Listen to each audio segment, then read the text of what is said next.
Hello friends, स्वागत है आपका वाईपी एजुकेशन ट्रिक चैनल पर। दोस्तों, मेरे इस चैनल पर आपको यूपी बोर्ड का सिलेबस कराया जा रहा था, जिसमें बेटा आज हम लेके आए हैं टेस्ट सीरीज। तो टेस्ट सीरीज लेके आए हैं जूलॉजी की। क्लियर।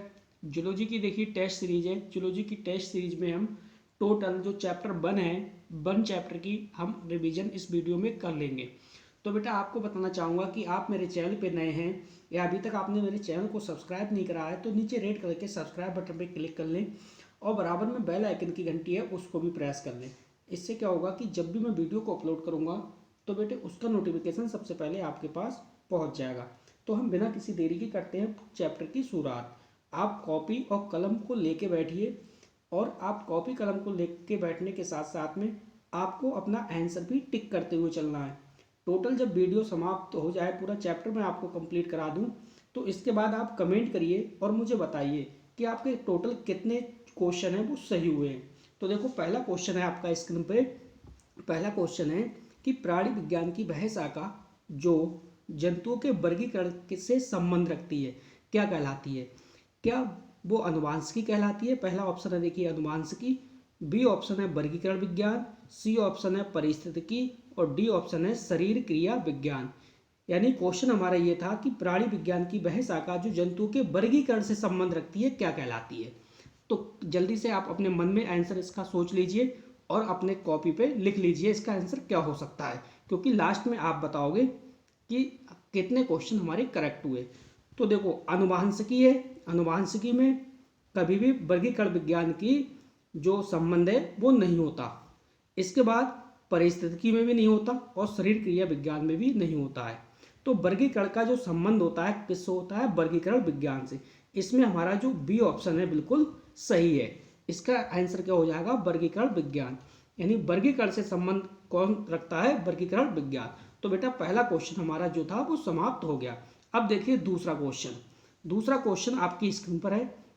दूसरा क्वेश्चन कह रहा है कि भाई जंतुओं की जंतुओं की अस्थि अध्ययन से संबंध रखती है क्या कहलाती है? यानी जंतुओं की जो अस्थि अध्ययन से संबंध रखती है क्या कहलाती है? पहला क्वेश्चन है, पहला इसमें ऑप्शन है वो है वर्गीकरण विज्ञान, दूसरा है शरीर क्रिया विज्ञान, तीसरा है अस्थि विज्ञान और चौथा ऑप्शन है अनुवांशिकी। यानी अब यहाँ पे देखो क्वेश्चन में क्या कह रहा है वो कि जंतुओं की अस्थि के अध्ययन से संबंध रखती है क्या कहलाती है? क्या वर्गीकरण विज्ञान कहलाती है या शरीर क्रिया विज्ञान कहलाती है या फिर अस्थि विज्ञान या अनुवांशिकी विज्ञान? अनुवांशिकी। तो आपने अपना आंसर है वो समझ लिया होगा। चलिए मेरा आंसर क्या होगा? भाई जंतुओं के अस्थि के अध्ययन से क्या कहलाएगी? तो इसका राइट आंसर हो जाएगा सी, यानी अस्थि विज्ञान। क्लियर, सी ऑप्शन बिल्कुल सही है। अब आपको आपके जो है वो 2 क्वेश्चन हो चुके हैं। तो 2 क्वेश्चन आपका स्कोर समझ लीजिए। स्कोर देखिए कितना स्कोर हुआ, ये आपको अपना स्कोर भी देखते हुए चलना है। अब देखिए अगला क्वेश्चन। अगला क्वेश्चन जो हमारा है आपकी स्क्रीन पर, इसे समझिए। अगला क्वेश्चन बेटा कह रहा है कि छुईमी का पौधा छूने से मुरझा जाता है। छुईमी का पौधा छूने से मुरझा जाता है, यह जैविक क्रिया कहलाती है। तो क्वेश्चन अच्छे से समझिए भाई, छुईमी का पौधा छूने से मुरझा जाता है, यह जैविक क्रिया क्या कहलाती है? तो ए ऑप्शन है वृद्धि, बी ऑप्शन है गति, सी ऑप्शन है उत्तेजनशीलता और डी ऑप्शन है अनुकूलन। तो इसका करेक्ट आंसर क्या होगा? आप अपने मस्तिष्क में सेव करिए, इसके बाद हम आपको इसका आंसर बताते हैं। देखिए छुईमी का पौधा छूने से मुरझा जाता है, यह जैविक क्रिया क्या कहलाती है? तो इसका जो करेक्ट आंसर है वो हो जाएगा सी, यानी उत्तेजनशीलता। क्या कहलाती है? उत्तेजनशीलता। तो बेटा हमारे 3 क्वेश्चन अब तक हो चुके हैं और बहुत जल्द चौथा क्वेश्चन आपकी स्क्रीन पर होगा। ये रहा आपका चौथा क्वेश्चन। चलिए चौथा क्वेश्चन बहुत ही इंपॉर्टेंट क्वेश्चन है जो हर बच्चे को पता होगा। तो देखो चौथा क्वेश्चन कह रहा है भाई जंतु विज्ञान का जनक किसे कहते हैं? क्या कह रहा है? जंतु विज्ञान का जनक किसे कहते हैं? तो पहला हमारा ऑप्शन है इसमें, वो ऑप्शन है प्लेटो और बी ऑप्शन है अरस्तु और सी ऑप्शन दे रखा है थियोफ्रेटस और डी ऑप्शन दे रखा है सुकरात। यानी तो जंतु विज्ञान का जनक है वो किसे कहते हैं? जल्दी से अपना क्वेश्चन, अपना आंसर लॉक करिए।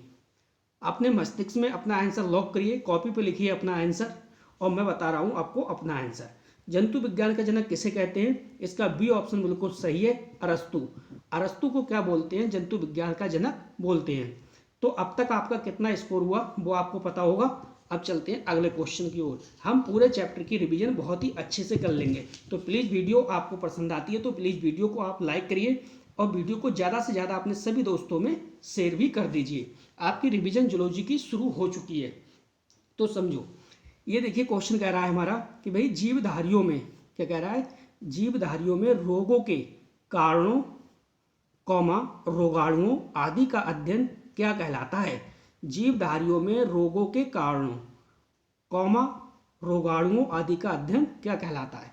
पहला ऑप्शन है इसमें रोग विज्ञान, दूसरा है शरीर क्रिया विज्ञान और तीसरा ऑप्शन है सूक्ष्म जैविकी यानी सूक्ष्म जैविक और डी ऑप्शन है इनमें से कोई नहीं। तो जल्दी से आप अपना आंसर है वो लॉक करिए। इसके बाद मैं अपना आंसर बताता हूँ कि इसमें करेक्ट आंसर क्या होगा। भाई जीवधारियों में रोगों के कारणों का रोगाणुओं का अध्ययन क्या कहलाता है, तो ये कहलाता है रोग विज्ञान। यानी इसका पहला ही आंसर है वो करेक्ट हो जाएगा। क्या हो जाएगा, रोग विज्ञान। तो आपने अब तक देखिए 5 क्वेश्चन मैं आपको बता चुका हूँ और आपका स्कोर वो आप साथ में लेके चलिए। लास्ट में आपको अपना स्कोर भी बताना होगा। अगला क्वेश्चन देखिए, अगला क्वेश्चन जो आपका है वो है ग्रेगर जॉन मेंडेल जीव विज्ञान की शाखा से संबंधित हैं। यानी जो जीव विज्ञान की शाखा से संबंधित है ग्रेगर जॉन मेंडेल, वो कौन सी शाखा है। यानी क्वेश्चन हमारा कह रहा है बेटा ग्रेगर जॉन मेंडेल जीव विज्ञान की शाखा से संबंधित हैं। तो पहला ऑप्शन है सूक्ष्म जैविकी, बी ऑप्शन है अनुवांशिकी और सी ऑप्शन है वर्गिकी और डी ऑप्शन है अनुवांशिकी अभियंत्रण से। यानी ग्रेगर जॉन मेंडेल हैं वो जीव विज्ञान की कौन सी शाखा से संबंध रखते हैं, ये आपको बताना है। तो आपने अपना आंसर है वो लॉक कर लिया होगा। अब समझिए मेरा आंसर। ग्रेगर जॉन मेंडेल जीव विज्ञान की किस शाखा से है, तो अनुवांशिकी। ग्रेगर जॉन मेंडेल को अनुवांशिकी का क्या कहते हैं, जनक कहते हैं। अब आप मुझे कमेंट में एक आंसर और बता दीजिए, जो ग्रेगर जॉन मेंडेल है इसने किस पौधे पर अध्ययन किया है। आपको एक क्या बताना है बेटा, पौधा बताना है। क्या बताना है, पौधा। यानी ग्रेगर जॉन मेंडेल है उसने किस पौधे पर अपना अध्ययन किया है, उसका आंसर आप कमेंट करिए और मुझे बताइए। तो बेटा टोटल आपके 6 क्वेश्चन हो चुके हैं। चलिए अब हम चलते हैं अगले क्वेश्चन की ओर। 7वां क्वेश्चन देखिए आपकी स्क्रीन पर आ गया। 7वां क्वेश्चन क्या है, देखो 7वां क्वेश्चन कह रहा है कि जेनेटिक कोड, क्या कह रहा है, जेनेटिक कोड की खोज तथा टीआरएनए का कृत्रिम संश्लेषण सर्वप्रथम किया था। क्वेश्चन है जेनेटिक कोड की खोज तथा टीआरएनए का कृत्रिम संश्लेषण सर्वप्रथम किया था, तो किसने किया था। पहला ऑप्शन है इसमें मेंडेल, दूसरा है खुराना, सी ऑप्शन है कश्यप और डी ऑप्शन है विलियम हार्वे। तो जल्दी से आप अपना आंसर है वो लॉक करिए। इसके बाद मैं आपको अपना आंसर बताता हूँ। देखिए जेनेटिक कोड की खोज की थी वो किसने की थी। पहला ऑप्शन आपका स्क्रीन पे मेंडेल दिख रहा है, दूसरा खुराना, तीसरा कश्यप और चौथा विलियम हार्वे। तो देखिए जेनेटिक कोड और टीआरएनए, इसका करेक्ट आंसर हो जाएगा वो हो जाएगा बी, यानी कौन हो जाएगा, खुराना। किसने की थी, खुराना ने। तो चलिए अब देखते हैं अगला क्वेश्चन क्या है। आपके टोटल अब तक 7 क्वेश्चन हो चुके हैं। पूरा चैप्टर में आपका रिवीजन इसी वीडियो में करा दूंगा, बस वीडियो में आप बने रहिए। चलिए अगला क्वेश्चन देखिए आपकी स्क्रीन पर है। अगला क्वेश्चन कह रहा है भी प्राकृतिक चयन द्वारा, क्या कह रहा है, प्राकृतिक चयन द्वारा जातियों की उत्पत्ति सिद्धांत प्रस्तुत किया था। तो प्राकृतिक चयन द्वारा जातियों की उत्पत्ति सिद्धांत है वो किसने प्रस्तुत करा था। देखो इसमें पहला जो ऑप्शन है वो है अरस्तु, दूसरा ऑप्शन है इसमें लेमार्क और तीसरा ऑप्शन है डार्विन और चौथा ऑप्शन है वो है देखिए हुआगो डेवरेज। तो इसमें एक आंसर करेक्ट है वो आपको बताना है। क्वेश्चन बहुत इंपॉर्टेंट है, चुनिंदा क्वेश्चन है आपका कि प्राकृतिक चयन द्वारा जातियों की उत्पत्ति सिद्धांत प्रस्तुत किया था किसने। पहला ऑप्शन बताया अरस्तु, दूसरा लेमार्क, तीसरा डार्विन, चौथा हुआगो डेवरेज। तो आपने अपना आंसर है वो मस्तिष्क में सेव कर लिया होगा, यानी लॉक कर लिया होगा आपने। अब मैं बताता हूँ आपको अपना आंसर। प्राकृतिक चयन द्वारा जातियों की उत्पत्ति सिद्धांत प्रस्तुत किया है वो किया बेटा डार्विन ने। किसने, डार्विन ने। तो इसका जो करेक्ट आंसर है वो क्या हो जाएगा, डार्विन। यानी टोटल हमने अब तक 8 क्वेश्चन कवर कर लिए। अब चलिए 9वां क्वेश्चन देखिए। 9वां क्वेश्चन ये रहा आपकी स्क्रीन पर। 9वां क्वेश्चन अच्छा क्वेश्चन है, प्लीज वीडियो अगर आपको पसंद आती है तो वीडियो को आप लाइक करिए। अगला क्वेश्चन है जीव विज्ञान शब्द का प्रयोग सर्वप्रथम किस वैज्ञानिक ने किया था। यानी जीव विज्ञान शब्द का प्रयोग सर्वप्रथम किस वैज्ञानिक ने किया था। पहला ऑप्शन है लेमार्क एवं ट्रेवी रेनस, बी ऑप्शन है एंटोनी वॉन ल्यूवेनहार्क, सी ऑप्शन है विलियम हार्वे और डी ऑप्शन है एंड्रियास बैसिलियस। तो क्लियर करिए, आप अपना आंसर है वो लॉक करिए, कॉपी कलम लेके बैठिए और आप टोटल जब फाइनल वीडियो कंप्लीट हो जाएगी तो मुझे कमेंट करके हर स्टूडेंट बताएगा कि आपका स्कोर कितना हुआ, कितने क्वेश्चन आपके सही गए। तो जीव विज्ञान शब्द का जो प्रयोग सर्वप्रथम करा है, इसके लिए ए ऑप्शन बिल्कुल सही है। ए ऑप्शन है हमारा लेमार्क एवं ट्रेवी रेनस। लेमार्क एवं ट्रेवी रेनस जो आंसर है ए वाला बिल्कुल सही है। यानी अब तक हमारे 9 क्वेश्चन क्लियर हो चुके हैं। अब देखते हैं हम 10वां क्वेश्चन, देखिए क्या है। 10वां क्वेश्चन आपकी स्क्रीन पर ये रहा। 10वां क्वेश्चन कह रहा है, देखिए इसके मैंने आंसर नहीं दिए, आंसर अब बताऊंगा मैं। देखो कीटों का अध्ययन क्या कहलाता है। सबसे तो पहले अपने मस्तिष्क में इसका आंसर लॉक कर लीजिए और फिर मेरा आंसर आप सुनिए। भाई कह रहा है कीटों का अध्ययन क्या कहलाता है, तो कीटों का अध्ययन जीव विज्ञान की किस शाखा में किया जाता है या क्या कहलाता है, तो क्या हो जाएगा इसका आंसर कीट विज्ञान। क्या हो जाएगा, कीट विज्ञान। कीट विज्ञान में कीटों का अध्ययन किया जाता है। अगला क्वेश्चन जो देखिए 11वां आपकी स्क्रीन पर, भाई जीव विज्ञान की वह शाखा जिसमें रोगाणुओं का अध्ययन किया जाता है। तो जीव विज्ञान की वह शाखा जिसमें रोगाणुओं का अध्ययन किया जाता है क्या कहलाता है। इसका आंसर आपने अपने मस्तिष्क में समझ लिया होगा, तो इसका आंसर हो जाएगा रोग विज्ञान। क्या हो जाएगा, रोग विज्ञान। रोग विज्ञान में हम रोगाणुओं का क्या करते हैं बेटा, अध्ययन करते हैं। क्लियर। 12वां क्वेश्चन आपकी स्क्रीन पर, 12वां क्वेश्चन है, देखिए वनस्पति विज्ञान के जनक का क्या नाम है। क्या क्वेश्चन है, वनस्पति विज्ञान के जनक। हाँ, बहुत वेरी वेरी इंपॉर्टेंट क्वेश्चन है ये, वनस्पति विज्ञान के जनक कौन है। तो आपने अपना आंसर है वो आराम से मस्तिष्क में सेव कर लिया होगा। चलिए मेरा आंसर समझिए। वनस्पति विज्ञान के जनक हैं वो हैं थियोफ्रेस्टस। कौन है, थियोफ्रेस्टस। नेक्स्ट है देखिए क्वेश्चन नंबर 13। क्वेश्चन नंबर 13 आपकी स्क्रीन पर ये है, भाई निर्जीव एवं सजीव के मध्य कड़ी का नाम बताओ। यानी एक कड़ी ऐसी बतानी है जो निर्जीव हो और सजीव हो, इन दोनों के मध्य की क्या हो, बीच की कड़ी हो, उसका आंसर बताइए। तो देखो उसका आंसर क्या हो जाएगा, सजीव और निर्जीव के मध्य की कड़ी। आप इसका आंसर अपने मस्तिष्क में सेव करिए। टोटल मैं 13वें क्वेश्चन पे पहुंच चुका हूं। क्लियर। तो इसका जो आंसर हो जाएगा वो हो जाएगा वायरस। क्या है, वायरस। ठीक है भाई, निर्जीव एवं सजीव के मध्य की कड़ी का क्या नाम है, वायरस। वायरस को हिंदी में बोलते हैं विषाणु। तो इसका आंसर अगर आप हिंदी में दोगे तो क्या हो जाएगा, विषाणु। अब बेटे हमारे टोटल 13 क्वेश्चन हो गए सॉल्व। अब हम चलते हैं 14वें क्वेश्चन की ओर। 14वां क्वेश्चन देखते हैं हमारा क्या है। देखिए 14वां क्वेश्चन आपकी स्क्रीन पर ये रहा। बहुत ही अच्छे क्वेश्चन लेके आया हूँ बेटा, और पूरी आपकी प्रैक्टिस इसी पूरी वीडियो में मैं करा दूंगा। देखो क्वेश्चन है हमारा इसमें 14वां, भाई सजीव तथा निर्जीव। क्वेश्चन क्या है, सजीव तथा निर्जीव की वृद्धि में एक मुख्य अंतर बताइए।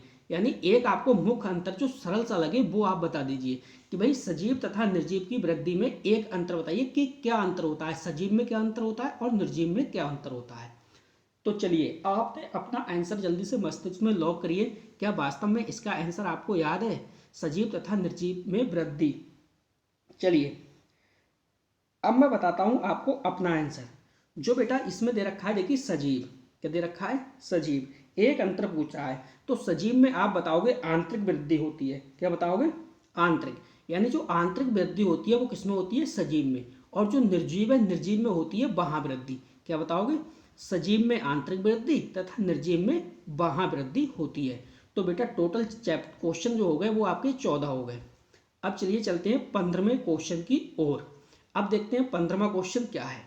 तो बेटा 15वां क्वेश्चन है कि जंतु कोशिका की कोई दो विशेषताएं बताओ।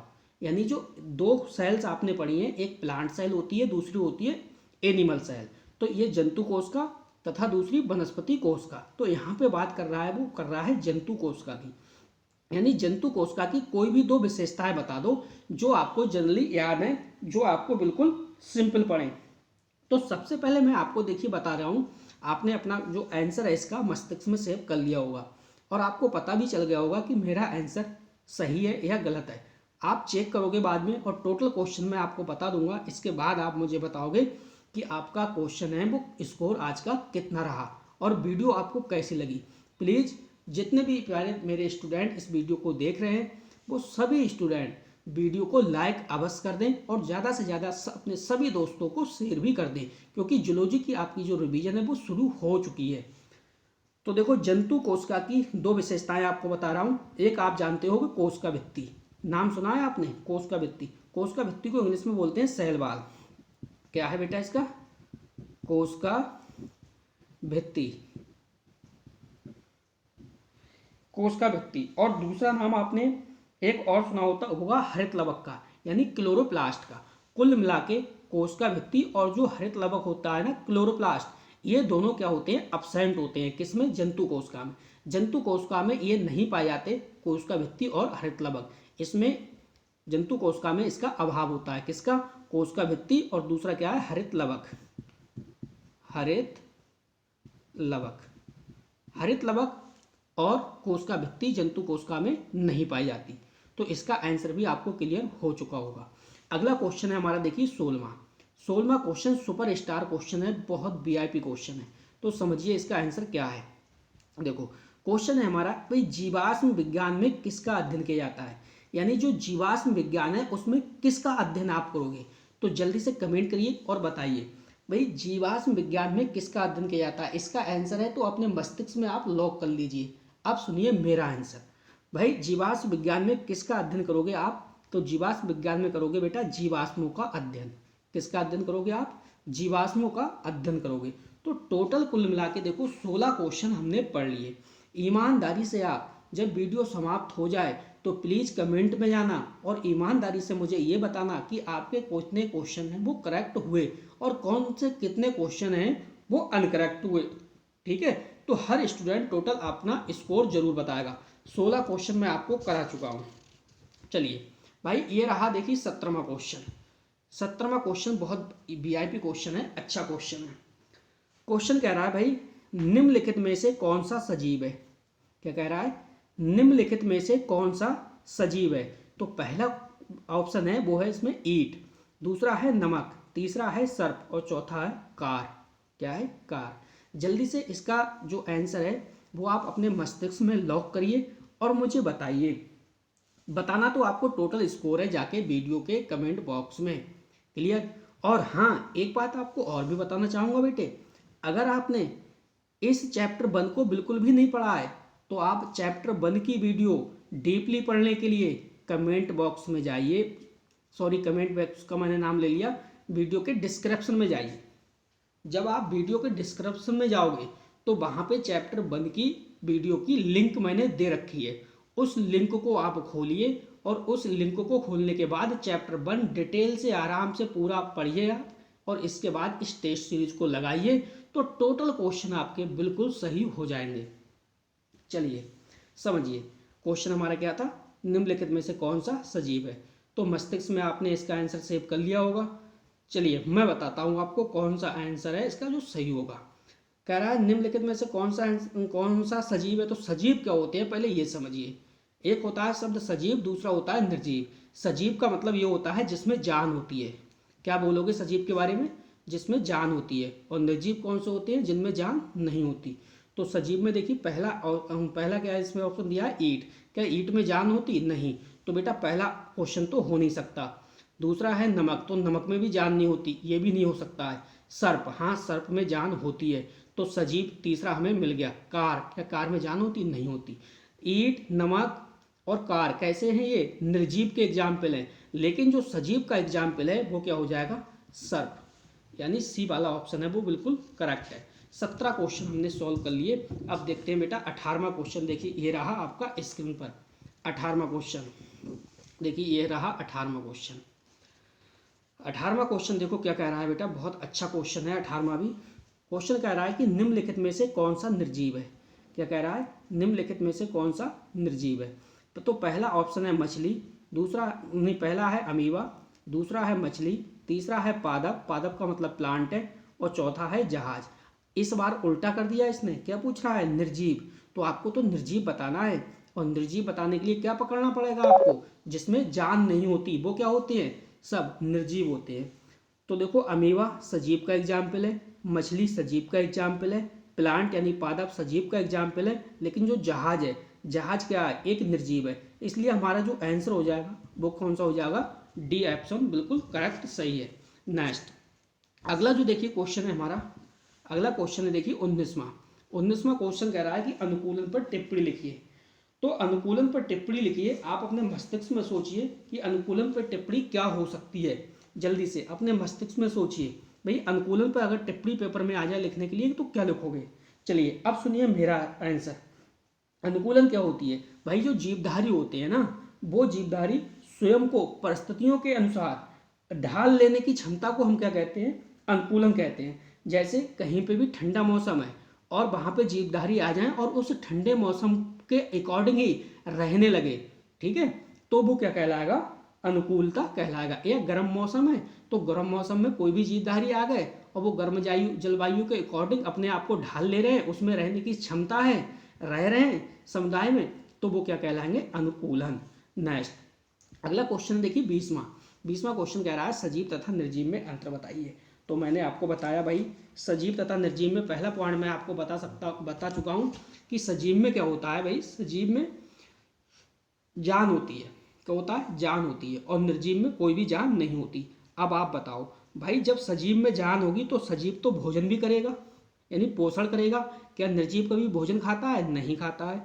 तो आपको पता है क्या निर्जीव सांस ले सकता है, क्या ईट ऊट ये सांस ले सकती है, नहीं ले सकती। तो आप बताओगे कि भाई जो सजीव होते हैं वो पोषण करते हैं, सांस लेते हैं, इसके साथ साथ उत्सर्जन करते हैं, उत्सर्जन के साथ साथ प्रजनन भी करते हैं। क्या निर्जीव कर सकता है, ना तो निर्जीव सांस ले सकता, श्वसन कर सकता है, ना पोषण कर सकता है यानी भोजन कर सकता है, ना तो वो उत्सर्जन कर सकता है और ना वो प्रचलन कर सकता है। तो बेटा ये जो 4 पॉइंट हैं वो आपको याद हो गए। अगला पॉइंट है देखिए सजीव का, भाई सजीव में आकार और आकृति जो होती है दोनों निश्चित होती हैं, लेकिन जो निर्जीव है, निर्जीव में आकार एवं आकृति जो होती है वो अनिश्चित होती है। क्लियर। तो 5 पॉइंट कुल मिला के सजीव और निर्जीव के आपको याद रखना है, ठीक। अब देखिए 21वां क्वेश्चन है प्रकाश संश्लेषण कौन सी क्रिया है। तो आपको ये बताना है कि भाई प्रकाश संश्लेषण है वो कौन सी क्रिया है। तो इसका करेक्ट आंसर आपने अपने मस्तिष्क में जो है वो सेव कर लिया होगा। अब समझिए मेरा आंसर, जो प्रकाश संश्लेषण है वो एक उपचय क्रिया है। कैसी क्रिया है, उपचय क्रिया। प्रकाश संश्लेषण एक बेटा कैसी क्रिया है, उपचय क्रिया। इसका आंसर क्या हो जाएगा, उपचय। नेक्स्ट क्वेश्चन, भाई शोषण तथा पोषण कौन सी क्रियाएं हैं। अब आपको ये इसका आंसर बताना है कि शोषण और पोषण है वो कौन सी क्रियाएं हैं। जल्दी से इसका आंसर अपने मस्तिष्क में सेव करिए और फिर मैं बताता हूँ आपको अपना आंसर। शोषण तथा पोषण कौन सी क्रियाएं हैं, चलिए सुनिए आंसर। शोषण एक अपचय है। कौन सी क्रिया है, शोषण एक अपचय है, जबकि पोषण एक उपचय क्रिया है। क्या बताओगे भाई, पहला क्या है, प्रकाश संश्लेषण नहीं, शोषण तथा पोषण कौन सी क्रिया है। तो शोषण में आप क्या बताओगे, शोषण कैसी क्रिया है, बोलो, उपचय क्रिया है। शोषण कैसी क्रिया है, उपचय नहीं, शोषण आपकी अपचय क्रिया है। शोषण अपचय क्रिया है और पोषण उपचय। क्लियर, शोषण अपचय और पोषण उपचय। नेक्स्ट क्वेश्चन है भ्रूणकी किसे कहते हैं। तो जल्दी से इसका आंसर बताइए करेक्ट कि भ्रूणकी है उसे किसे कहते हैं। क्लियर, तो चलिए आपने अपना आंसर समझ लिया होगा भ्रूणकी किसे कहते हैं। अब मेरा आंसर समझिए भाई, जीव विज्ञान की वह शाखा जिसके अंतर्गत भ्रूण की रचना, उत्पत्ति एवं परिवर्धन का अध्ययन किया जाता है, क्या कहलाता है, भ्रूणकी कहलाता है। भ्रूणकी में आपको ध्यान रखना है कि भाई जीव विज्ञान की वह शाखा जिसके अंतर्गत भ्रूण रचना, उत्पत्ति एवं परिवर्धन का अध्ययन किया जाता है, क्या कहलाता है, भ्रूणकी कहलाता है। तो देखो टोटल हमारे जो थे 23 क्वेश्चन हमने पढ़ लिए। चैप्टर 1 में 23 क्वेश्चन रिवीजन कर लिए। अब बेटे हम 3 क्वेश्चन आपसे पूछेंगे, उसका जवाब मुझे चाहिए और आपको जिस बच्चों का सही जवाब जाएगा मैं उनके नाम लूंगा अगली वीडियो में। तो देखो अगला जो क्वेश्चन है आपके वो ये रहे आज का सवाल है। पहला क्वेश्चन है, एक कोशिकीय जंतु है, तो एक कोशिकीय कौन कौन से जंतु हैं उसका आंसर आप बताइए मुझे कमेंट बॉक्स में। दूसरा क्वेश्चन है जेनेटिक कोड की खोज की, यानी जेनेटिक कोड की खोज किसने की है, इसका भी आप कमेंट में आंसर दीजिए। नेक्स्ट है जैविक क्रियाएं किस में होती हैं। जैविक क्रियाएं किस में होती हैं, सजीव में होती हैं या निर्जीव में होती है। तीनों क्वेश्चनों के जवाब आप नीचे कमेंट करिए, कमेंट बॉक्स में दीजिए। जो भी बच्चा क्लियर इनके तीनों क्वेश्चनों के आंसर बताएगा उस बच्चे का नाम मैं अगली वीडियो में अवश्य लूँगा। और इस जो तीनों क्वेश्चनों का आंसर मैं अगली वीडियो में आपको दूंगा। तो पूरा चैप्टर मैंने आपका रिवीजन करा दिया। फर्स्ट चैप्टर जूलॉजी का होता है समाप्त। बेटे वीडियो देखने के लिए आपका बहुत बहुत धन्यवाद। आपका दिन शुभ हो।